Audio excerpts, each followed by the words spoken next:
A local high school student who started his own business is now turning profit and for a good cause. A portion of those earnings now headed to various charities. Katie Tursek with what he's selling that's having so much success. Michael Nursasov does everything you would think a 17-year-old does. He plays the piano, loves tennis, hangs with his friends, and attends school.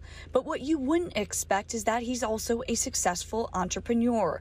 He makes and sells Dubai chocolates. Like this Dubai chocolate trend was like everywhere. Like everyone knew about it. And I'm like, well, maybe I should try to hop on the trend. And then I did, and it ended up being super successful. Michael attends University School in Hunting Valley. He is a part of the school's Young Entrepreneur Institute. The homework his teachers give him: create a business that profits at least $1,000. A goal Michael surpassed, which is why he started giving 15 to 20% of his profits to various charities.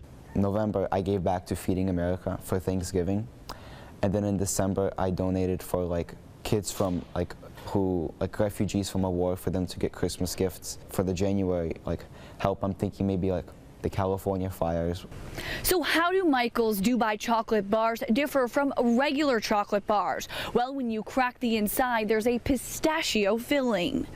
Eileen Frankel is the executive director of the school's Young Entrepreneur Institute.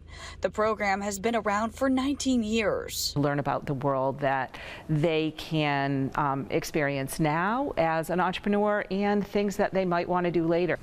Michael is doing business through social media, farmers markets, and word of mouth. As for what's next for Michael, he has plans to either become a doctor or a lawyer. But right now, he's enjoying being a 17-year-old entrepreneur. In Hunting Valley, Katie Tursek, 19 News.